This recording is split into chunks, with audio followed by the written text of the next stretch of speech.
Hi, good afternoon, everyone. Ashish Singh, President, AI Platform at Innovaccer. I work alongside health system on their AI transformation journey to make it more from experimentation to day-to-day reality. It's great to have you all here. Uh, a year ago, when we started to talk about AI, almost every conversation that I had with health system was about is AI real, and where do we even start with AI? But in last 1 year, the question has changed. What we are seeing is the leaders are asking about. It's not about the trust in AI. It's not about that where should I start. It's about we have a lot of pilots running in the organization with a lot of excitement. How do we turn that pilot and enthusiasm into the reality and the value that our physicians can see, that the organization can realize at the top line, bottom line kind of equation, that our CFO can see from a value perspective as well. And the most importantly, the patient experiences that value as well, right? So today's conversation is going to be about that gap between the journey that we have traversed in last 12 months from all the excitement about the AI will work or not. Now today AI is turning into reality. How do we actually extract the value from AI and what kind of meaningful impact it's kind of making in day-to-day life of a physician, of a patient, and also for an organization as well. So I'm really glad to have a very diverse panel with me. Two of the leaders coming from the clinical background, and one coming from the captive market. So it's a very unique perspective that we're gonna see. What I would like to do is like a quick round of introduction, just quickly talk about the organization and what kind of journey that you are seeing from pilot to implementation as well. That will be really useful. So, Dr. Tedesi, if you can just do a quick introduction and very brief about the things that you are doing in your organization as well. Thank you very much, Ashish. Nice to meet you and nice to meet my panelists. My name is Tinu Tadeshe. I'm the System Chief Medical Information Officer for Boston Medical Center Health System. I'm a pediatrician by training, but I have been in clinical informatics for a little bit, several years, over a decade.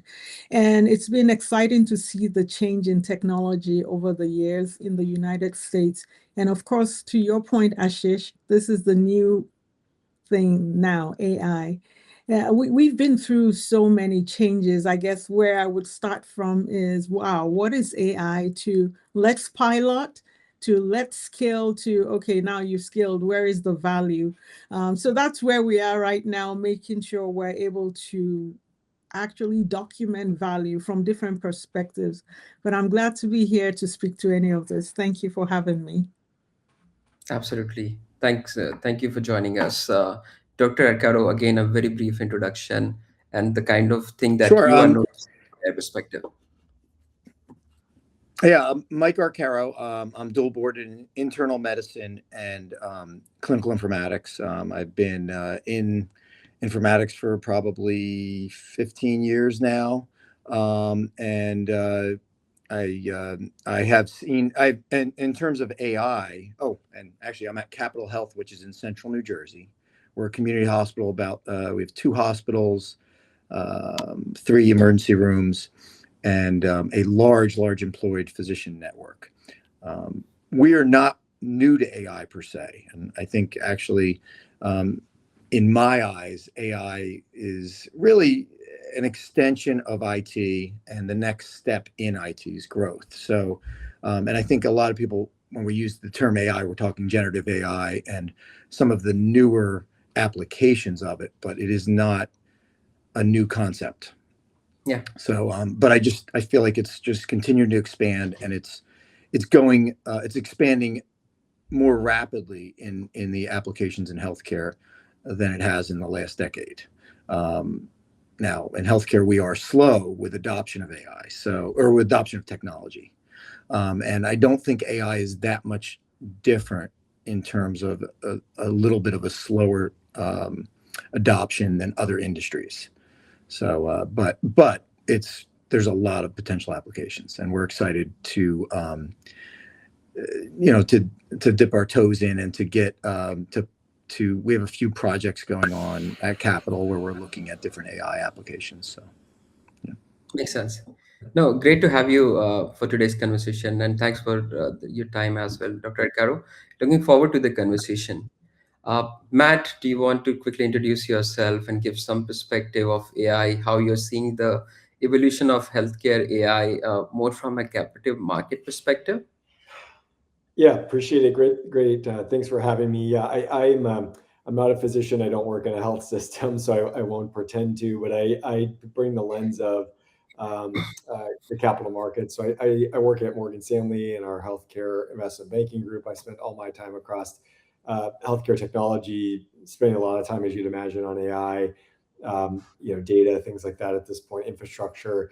And I think one of the biggest changes that I've seen, both in investors, CFOs and CEOs, as well as boardrooms over the last year or so, is you're really starting to see a lot more focus on how is AI changing my cost structure, how is it changing the revenue that I capture, or how is it impacting positively sort of clinical throughput or clinical care. So you're starting to see a lot more emphasis on measurement, on understanding, and at the end of the day, I think a really deep need from boards, especially to show ROI so that the investment can keep happening in AI. Makes sense. I think that's a fair perspective, and that I think that's a good kind of a starting point for the conversation too. So if we look at the overall transformation journey for any organization that is leveraging AI, that has three phases at the highest level. One is when you're defining the strategy and the governance about the AI transformation. Second is when you're getting into the journey from pilot to production, and third is where you're talking about adoption to the real value realization, the ROI part of the story. And we'll talk about all three sections. We would love to kind of get your views on that one. But getting deep into the first, which is strategy and governance, right?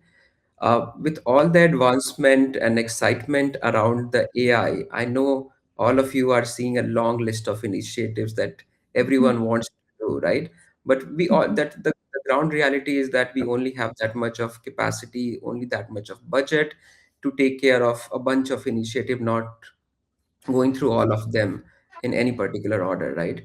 So how are you thinking about it? Like, because the excitement is real, that the fact is real that everyone wants to kind of get into this journey, but and there are multiple perspectives coming from the different function altogether. One perspective coming from the clinicians, uh, side of the word, another is coming from the IT side of the word, third is coming from the boardroom saying that you have to do this from a productivity and from an operational efficiency perspective, right? So how do you guys are thinking about it in terms of the prioritization and what goes into the initiatives for the active implementation, and how you're defining that these are the initiatives that we are not going to do at this point of time, because saying no is equally important as giving a kind of a go ahead to kind of work on the initiatives. So would love to get your view, Dr. Tedesi, first from your side of the organization, that how you guys are thinking about it. Yeah, thank you very much, Ashish. This is really a crucial question. So when you think about it, especially working in Boston and providing patient care in Boston, it's one of the most competitive markets. I've worked in different parts of the United States, and Boston is one of the most competitive markets when it comes to healthcare. So you got to think about it very carefully. It's not just competitive; it is a center of innovation. Every other building there is someone is innovating something. So you have a lot of this AI startups, AI initiatives, people knocking on your door, sending you emails, our clinicians going out to conferences right there. You don't even need to leave Boston to get into all of this. So then the question is, everyone being so curious, they want to try this in our own health system. So we start to look at it, and there are about 6 things that I start to think through. One, does it align with a strategic alignment? Like every healthcare organization, you have strategic initiatives, will it align? If it's not going to add anything in that way, it probably might not make it through the prioritization process, because you're going to be investing some money into it, and you want to make sure it helps you in one way or the other, depending on what your priorities are. The other thing is the clinical impact. What impact is it going to have? Is it going to have quality impact? Is it patient safety? Is it going to add clinician burden? Because I've been now in this line of practice in healthcare for a while, and a lot of things that we promise will make the clinician's life easier actually added burden. So we Yeah. then start to look at that. Is it going to add burden? And then the patient experience, how will the patient experience it? Things like also operational readiness. I think about it many times. You want to introduce this technology into your healthcare space, but do we have the right people who will own it, support it? These are questions that, if you've been in healthcare technology for a while, they're very important to you, because you don't want, as a technology leader, to introduce this thing and then you own it and you don't have adoption. Then the other thing is, can you measure ROI? And ROI is not just financial. There's so many other ways to think about it. And I think for me, most importantly, living in the Boston area, is, do I have external market validation? This is one of the things. I interact with my peers a lot in the Boston area, and so, what have you tried? What have you piloted? If they failed in it, why do I want to do it? So those are some of the things to think through, and I'll leave it there, because I know my friends here have a lot to add to this. No, I'm sure. Dr. Caro, what are your thoughts on that? Yeah, it's those are really great points. I think we have, because AI is such a buzz, there's so much buzz around it right now. There's good and bad to that. So from the good perspective, management of the hospital, the board, they're interested in it. And typically, I would say with IT, unless there's some big initiative, no one has interest in it. They just want it to work. And if there's interest in it, it usually means there's a problem, right? But with AI, and there's so much traction there, there is interest now. And so it's an opportunity for us to, expand some of the technology we offer. On the flip side, people are knocking down my door, knocking down our CIO's door, with all different AI products that vendors reach out to them with. And sorting through that noise, sorting through those issues, we identified an approach similar to how we look at other IT initiatives, but with a little more agility. So we have a small group that has experience with AI, myself included, that goes in and meets with people first and kind of filters it. And then we have an executive group that includes all the stakeholders that kind of look at that project if it gets past that first group, or that first group will actually present to the executive group. And what we typically do, we approach it as, what is the problem, first of all? Because what happens is somebody brings a IT solution. It may not even be a problem that should be solved with IT. True. It may not be a problem that is strategically important for us. So we say, well, what are you trying to solve here? What is the issue? And if it's, if it's an issue that makes sense to solve strategically, then the next step is, well, is AI the right solution? I'll give you an example. We had recently where a cardiovascular AI tool was brought to us, and the administrative side thought, oh, this is great, because the vendor pushes, the ROI on it and says, well, this is going to bring you all of these additional consultations for your cardiologists, and it's going to, drive up revenue, and they have really beautiful slides, and they make a compelling argument. But when we bring that group together, and some of us in the clinical realm, myself included, my first thought was, well, wait a sec. This is the whole idea behind this is it increases the cardiology consultation or referrals to cardiologists. Our bigger problem right now is we can't get our patients into the cardiologist. We have a shortage. So bringing an AI solution that would really just exacerbate a problem is not going to do anything. It's not going to give a real ROI. It may be something that we look at down the road, but that was just one example. And So the way we approach is, does it solve what is the problem? Is AI the right, is technology the right solution? Is AI the right solution? And then beyond that, is the AI solution, does it have simple and reliable workflows? Will, just like you said, Dr. Tadisi, are the physicians, are the clinical staff going to find this helpful, or are they going to find it a burden? And if it doesn't make the end user's life easier, it's not going to work. It'll be dead on arrival, no matter what the ROI is. So that's how we typically approach it. We have kind of a tiered system of approvals, and we bring in experts at each level that understand our network, our clinical users, and then we bring in an expert in that specific area that's asking for it. And that's how we approach it. Now, on the flip side, if we identify, we also use those same experts, myself included, to identify areas that might be low-hanging fruit, that we may say, well, wait a sec, these are areas that we struggle with that AI may, and this is really a better approach, that AI may have a solution for.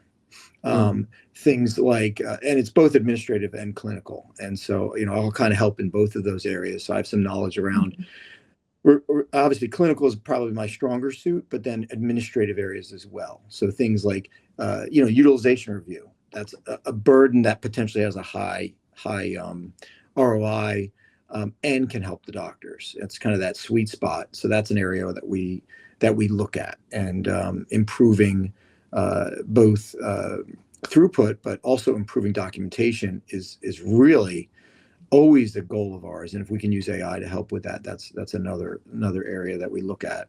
And then clinically, if we find repetitive tasks that are difficult, or they may be simple, but they're just cumbersome for the end user, those are good areas to look for AI solutions. And then there's still traditional AI, machine learning, and we have tools in place that I also try to look at any area and see, okay, how can I allow people to work at the top of their license?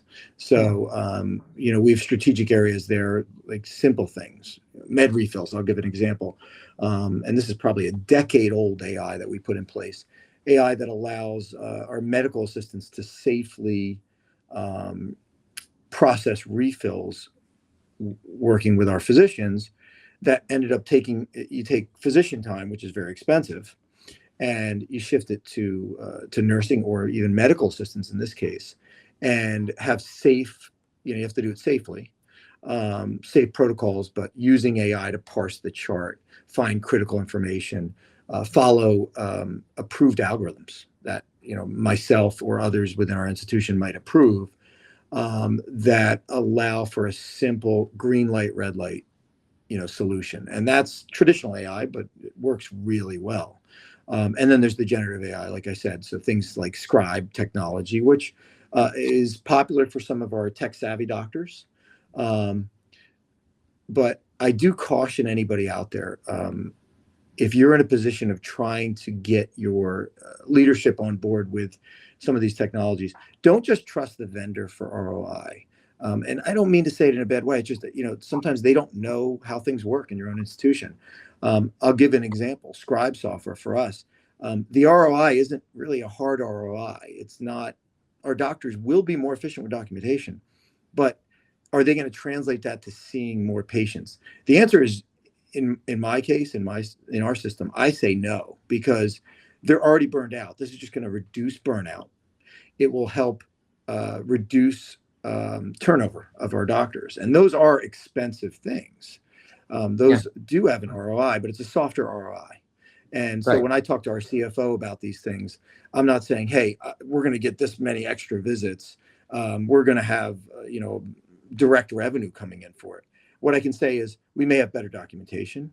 We may have slightly higher billing codes, maybe not, or more accurate codes, I should say. Not higher, I should say more accurate codes there, really. But we'll have happier doctors, and happier doctors are, improve patient satisfaction scores. They improve morale. They improve retention of our doctors, which is a big cost. And so I do that because, hey, I don't want him coming down the road and saying, this didn't happen. You didn't deliver Yeah. this, and your job's at risk. Instead, it's like, okay, I get that, and you know what? When you paint it that way, this may be worth the investment. No, absolutely. I think you said it rightly. We need happier doctors for happier us and our families for Yes, sure. That that yes. that concludes it really well. Matt, coming from the captive market side, what are the kind of patterns or the AI strategy that you think is disciplined and is fundable versus there are a lot of scattered bits happening in a particular health system or a health technology company? How do you, what are your observations around that? What are your thoughts around that? Yeah, I'll look at Ashish a little bit through the lens of what I hear from my clients who Sure. are trying to fundamentally sell to, health systems. And, I think one of the things that we've really seen is the amount and the sort of time that, sandbox money is available is shrinking a bit. So I think, meaning, yes, there is a time and place for pilots, and I think especially over the last couple of years, there's been a lot of that in AI. But we certainly get the sense that I think people are more looking to scale now, and they're looking to be able to deploy across the enterprise. Even it's been mentioned, about scribes. It's like I hear from more and more of my ambient transcription clients like that. The times of getting department level sales done are sort of over, and now you're talking about system wide, contracting generally, not always, but so I think that's been a big change, and frankly, a lot of companies have had to reorient their value proposition. They've had to, think about who and how they're selling, who they're selling to, and how they're selling. And the only other thing I would say is, I think to a degree, you've probably seen some elongating of sales cycles because they're making sort of bigger, more system-wide decisions. Again, that's not every system, but that is happening a bit. The only other lens I would say that I hear a lot more too is like, I do think more and more systems are trying to determine as AI enables them to do different things and maybe pull them more out of the four walls of the hospital or things like that. Is that a place they want to go participate in? Is that a part of their mission, part of their mandate? How does that fit into their strategic plan and their business model? Are they going to partner on that? Are they going to own that? I think it's interesting because this version of technology, you can really see it pulling care out of the hospital in certain ways, but that I think takes a little bit of a reexamination for certain systems as well. Got it. This is a good perspective. And we are also seeing a pattern where a lot more of health systems are going in an approach which is not a point solution led approach. They're looking at the transformation more holistically and in a more governed manner, that this is how we are going to generate the incremental value. So that's the pattern that we are observing as well. But again, going back very tactically, I'm sure Dr. Tedesi, Dr. Arcaro, and Matt, you're seeing a lot more has happened in terms of the pilots that has happened inside the organizations, right? And there is a MIT study as well that talks about that 90-95% of the pilot never see the daylight in production because they kind of, because of various issues or the value or the governance or the security related challenges, they never even go into the production part of it. But there are those 5% of pilots that has actually kind of been deployed and that has seen the daylight, and they're delivering the value for the customers and for the organizations as well. What is the pattern or what is the differentiation that you see in those 5% versus the rest of the 95%, where they lacked in terms of either the value or the operational rigor or the governance, uh, that differentiated among both the buckets? What's your observations and reading around that? Yeah, if I may, the way that I see that, because that's a great observation. AI came in like a storm, took us all by storm, and we couldn't even wake up from it, and everyone jumped into it. And there were Yeah. quite a few things that were sold to us that did not turn out to be what they really were. platforms that would expect the end user or the organization to pull people away from their day-to-day job to develop. So they're not coming with case scenarios or test cases that people can plug and play. We're used to now having this EHRs that have been developed and honed to such a level that it's plug and play. You customize to your own workflow, but you don't do too much work. So the ones that burnt very brightly, but then burnt out were the ones that they brought it in there. You put a ton of your hard-earned budgets behind it and turned out to be a wash. It's like, no, yeah, it could be. And then the vendor keeps saying to you, yeah, you just need to give a few more hours to tweak it here and there. And after a while, the operational leaders they've just had it because they have few staff to start off with, and they just can't give those hours. So those never actually go beyond a certain point. Then you have the 5% you're talking about where you have a proof of concept, something that actually worked, where you've judged it and the return on investment is patient satisfaction has gone up, clinician burden is reduced, and clinician satisfaction has gone on. And then there's better quality, there's patient safety, but always the proof of concept, such that as those who are piloting it, you have their colleagues begging us and the operational leaders, I need to be part of the next cohort. When you start to get AI like that, which people can hardly wait for the pilot to end, and they're signing themselves up because healthcare technology, to Dr. Caro's point, we beg our colleagues to take this on. But when you have a few solutions where they actually are begging you, that's a different story.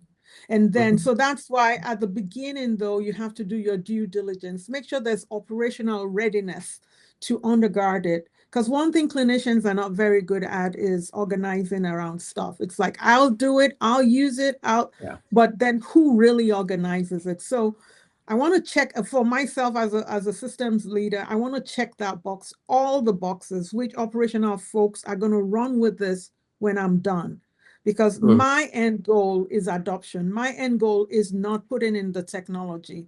My end goal is adoption that brings value that you can actually document. Because then when I go back to leadership and said, this is the next AI that we want to deploy, they've already seen the proof point. They've seen that we brought in ROI. So when it flames out, my final, I guess, submission to you would be, we didn't do a good job at the beginning. We did not choose the right AI for many reasons. We were too excited, or we had somebody who knew somebody who knew somebody, and that the somebody disappeared when we couldn't scale it. So I think there was initially there was a lot more excitement-led decisioning that happened, but over the period when we started to realize the value side of the story and the adoption, that's where the real kind of execution happened. And now I think it's getting more streamlined because it it's is. business first approach or the patient-centric approach that is starting rather than the cool fancy initiative part of it that, oh, AI can do this as well, AI can do that as well. So we are probably getting out of that. But Dr. Caro, what are your thoughts around that from that 95% to 5% lens? Very good. It's a very good point. I actually would say we probably don't have that small of a percentage that move forward, but we probably have a much lower number that we actually even start in the pilot stage. And so the way we approach it is more, we don't want to necessarily be on the bleeding edge because it's very expensive. And you're doing resources are limited, so we try to be very strategic with what areas we roll out technology. Also, I would say a few of the big hurdles. One of the biggest hurdles is really compliance, legal risk, because with these AI technologies, we're really in a new it's a new era for them as well. And this could be just unique to Capitol Health, where our compliance is really can be very difficult at times. I mean, it's their job to be, but I think they hold us back a bit from keeping us in the pilot stage for a little bit longer. It depends on how risky the endeavor is for them, and how much auditing they would require for us to expand it. That's really what holds us back in pilots. But what also holds us back is if it's a not a simple workflow, and we try to make these as similar to current workflows or easier, um, if possible, then it's going to be dead on arrival anyway. The adoption is going to be very, very minimal. And then you need a spokesperson, and typically for doctors, they want a doctor talking to them. So that's part of my job, is presenting these things in a way that the doctors see value in it. Yeah. And it's almost like I have to be like my own a salesman to some degree, or a somebody to generate interest. Otherwise, again, there's not going to be much adoption. So if I go and demo how this works in my day-to-day practice and show clear examples, the doctors get excited, and then they say, you know what, I'll put in the time to learn that, which then pays off in the end. So those are areas that we find. I think those are Yeah. like really good insights, Dr. Karo, because we have also seen some pattern, and I called it like IVR on steroids. when when the voice agent came into picture, but the customers actually the people are actually thinking in that very constrained manner, replacing IVR with the voice agents, Yep. not going in depth of like what all the possibilities can be and how this can Mhm. actually help improve the patient experience holistically as well. Because when Mhm. IVR was designed, it was very constrained technology. Select one, select two, select three, yes, no, and very limited kind of conversation options in that case. But with AI coming into picture, I think Mhm. taking a step back and thinking about is that what is the target state that you would like to achieve, which is a better phase for a provider, better phase for a patient altogether, and then Mhm. let's see if we are able to achieve it or not is like a good approach. But that leads to another point. Sorry, Dr. Agaro, you had a point. Please go Actually, ahead. I was going to say one more thing, and this might be pertinent more actually for you, Matt, too. But what we have seen too is a big shift in both cost has gone down for a lot of these products, but Yep. also native solutions. And I think in some areas we hold off on piloting a vendor, a third party vendor, waiting for a native solution from our maybe an EHR vendor or something integrated in that. And so that's, I think, where a lot of people are right now. They're sitting there and they're kind of in between those. You don't want to implement something that's going to be more cumbersome for the end user and more costly when there's something down the road that's going to be integrated. And I think, or actually native solution. And I do think a lot of these are big EHR vendors out there for the clinical users. They're going to put this in the product, and whether they charge for it or not directly, there may be a slight increase in cost, but it's actually probably going to be less expensive than a third party in the long run and much easier to maintain because they're going to help maintain it. A lot of our problem is also the resources internally. Our IT departments are not these giant IT departments. We run lean in healthcare, and it's hard to maintain these. No, makes sense. Makes sense. And then there is always this thing about the context, right? That how much of context that you can provide to AI to be relevant as well. A system-driven kind of a context, a siloed system-driven context versus a holistic context that you would like to provide to an agent to do Mhm. the job. I'll give you one Mhm. example, right? There are multiple agents coming into picture which are doing the point-to-point conversation. That means I want to call the patient and talk Mhm. about the Yeah. content which are open for that particular patient, right? Compared to it's the same human, right? And if you have the holistic context and you're calling the patient for an appointment that is scheduled with the provider for next week, and while he or she is there on the call, you talk about those gaps which is open as well. And by the way, there is a blood pressure reading that is also pending. That becomes one touch point, but a lot Mhm. more value that is being generated Exactly. for the Yeah. organization, and patient experience gets elevated as well because they're not Mhm. getting 10 calls for 10 point interactions altogether. Mhm. Yeah. That's a really good point. But I do think there's also a tipping point there. I mean, you have to really be careful because AI agents in other industries, they're not always looked at as a positive by the consumer. I think all of us know when we've dealt with AI agents. Um, and so this is one of those other areas. It's a perfect use of AI, but we have to do it in a way that the patient,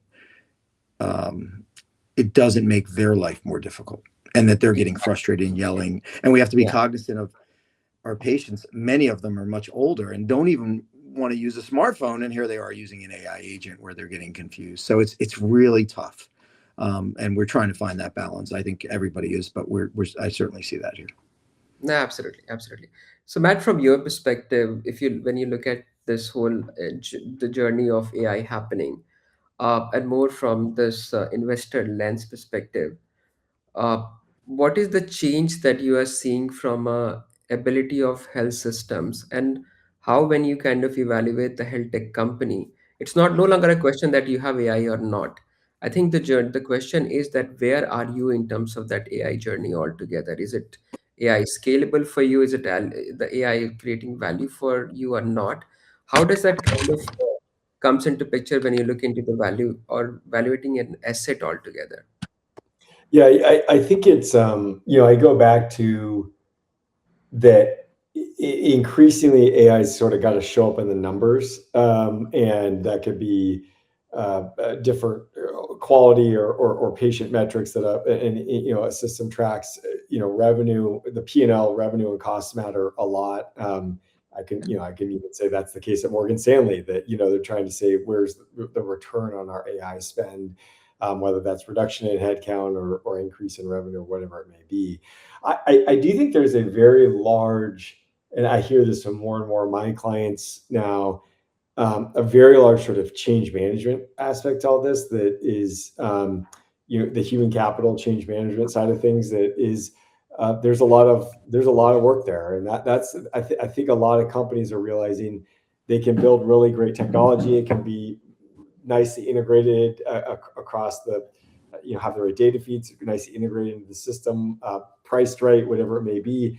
But if you then go deploy it, that's another place that the sort of pilot to full deployment can fall down, is just not getting that sort of change management and human capital piece right. And the one observation I would have with the early days of AI is I think it's come at all of us so fast, that there's more to do there than there was with the Yeah. internet or with cloud or things like that too. So it's almost like, I see this in myself, and I hear this from my customers or my clients.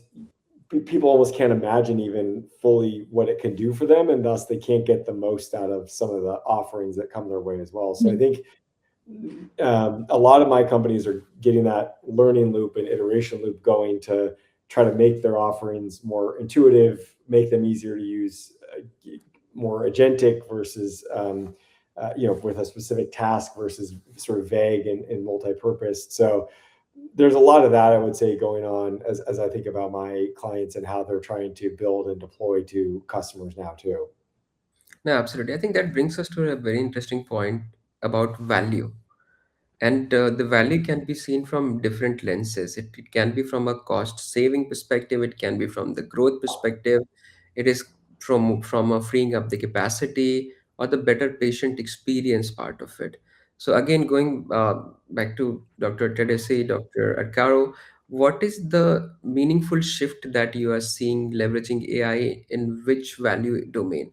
Is it more towards the patient experience? It's more about the creating more capacity part of it. Where are you seeing the transformation happening, and how you are kind of measuring that as well? Yeah, thank you for that question. I think we are at that point in our journey with AI, that we are in the value section. These Mhm. things don't come cheap. We are paying for it. Yeah, No matter how I, how much lower the price is now, when you scale, then you're going to actually shell out quite a bit. If it's for 20, 50 clinicians, yeah, it's kind of circumscribed, But as you start to scale, you're actually eating into budget that you probably didn't even think you were going to eat into. Working with your EHR vendors, for example, they themselves cannot actually tell you exactly how much you're going to spend. They give you a ballpark. And so yeah, when you start to when you come into at first you're having the discussion with the CFO, and then you're having the discussion with the operational leaders, and they're putting their strategic initiatives together, and all of you are coming to the table. The question that always comes up is, how much is this going to cost? And even you, the leader helping put it all together, cannot tell you because your vendor cannot tell you. A lot Yeah. of these things are using tokens. You don't know how many tokens it's going to use and all of that. So then eventually, when it's time, the fiscal year is over and you have to give an account of what it is you have done, you go there shamefacedly and it's like, well, it didn't really work the way we thought it was going to work, because no one actually knew exactly how it was going to turn out. It's going so fast. New features are being added, and there you are beating your chest at the beginning. It's going to do this. No, it's not going to do all what you say it's going to do. So then the question is, what can I determine to be value in this case? Is it causing my patients to be safer? Is it making my clinicians less burdened? And then is it helping me with throughput? Because we do know some things in healthcare that are very definite. I do know that if I have a reduction in length of stay, I will do better financially as an organization. I know that if I have better documentation, I can code better, I have better DRGs, and I can have better case mix index, and therefore I can have better revenue. So you start to find your business leaders within the organization start to go. I'm seeing it in real time. They're starting to go with things that have concrete ROIs, nothing fluffy in the clouds, kumbaya. They're starting to move away from that into what can we actually document, because Mhm. the dollars are so few in healthcare. And if you are in a safety net hospital like mine, the dollars are even fewer. So before I can present a business case, I'm looking at every cent, every dollar that I can quantify, and then give them that broad. There is an Mhm. unknown to this. And Yeah, this is where we are. There's still an unknown to what has been brought into the health systems. got it. No, makes sense. That's fair as well, because there is so much of evolution, so much of promise. Unless you define the boundaries, it can go out of hand like really, really quickly. So, makes sense. Dr. Caro, what are your thoughts on that? Very similar. And again, that's also why I was saying, some of these, they don't have hard ROI, so then you really have to look, and the money is tight. I would Mhm. say you do have to check with multiple vendors sometimes and get Mhm. costs, because the other thing that we're finding is they're dramatically different. It seems like right now, because everything's so new, that they're pulling numbers right out of thin air. And it does create some interesting conversations. I feel like I'm dealing with cars. It's like there's an asking price and a buying price on some of these, and it sours that relationship a little bit. There's not as much trust with certain vendors, I've noticed.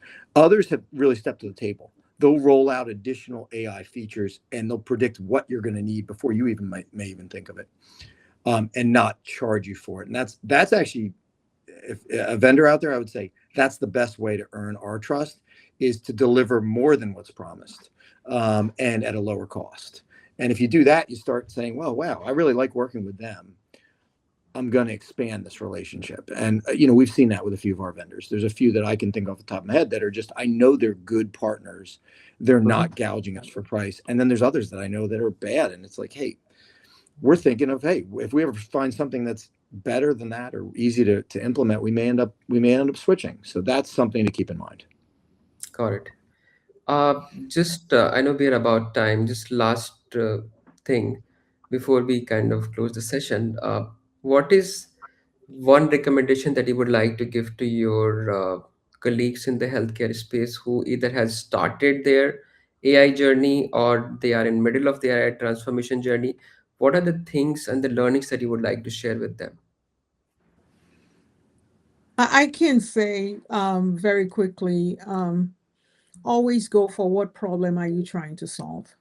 Don't go for Mm. the shiny object. Go for what problem are you trying to solve, because that is concrete, that is defined, and you can measure when you did solve the problem. If it's just my neighbor down the street has this and we should have it, that's not going to work for you. But if Got it. you can look at the strategic initiatives are already trying to solve a problem, you can then work with them on that. One, you've already gotten the leadership's buy-in. You don't need to Mm, beg them for money. You already know what they want to do, and you're giving them AI to solve it. There's a lot more, but we can leave it at that for time's sake. absolutely. Dr. Caro, your thoughts? Yeah, I echo that 100%. What is the problem you're trying to solve? And I would also, the other piece of advice I would give is don't panic that you're behind. All of us are trying to learn this. We're all going through it, and it's an evolution of technology. Don't get overwhelmed by it either. Makes sense. Matt, thoughts from your side? I mean, look, the only thing that I would actually say, what was just mentioned, is I think there's going to need to be increasing clarity on pricing in the Yeah. space in this world. And you go back and there's a reason that SaaS based pricing was a standard for 15 or 20 years, and we're in a new world now. But I do think companies are going to need clarity and guardrails. And I actually think you're going to see quite a bit of innovation on pricing that goes beyond just sort of token usage or things like that. So to me, we're in the early days there, but there's a lot actually sort of coming there. And I think the companies that lead the way there and solve their customers' problem on the pricing side too are going to be successful. Makes sense. No, but again, thanks for being such a great kind of a participant in this conversation. I really enjoyed the insights. What we are saying is that focus on problems which are like worth solving, which are relevant from your perspective. May I make AI more predictable from a cost perspective, more transparent from that view, and get everyone else in the journey from a adoption perspective, right? If you're solving the meaningful problem and making it simpler from a day-to-day life perspective. And Dr. Atros, you said, make the doctors happy so that all of us can be happier. With that note, I think I really appreciate all of you taking time out for this conversation. And thanks a lot for joining me today. Thank you. Thank you. Thank you. Thanks a lot. Thank you.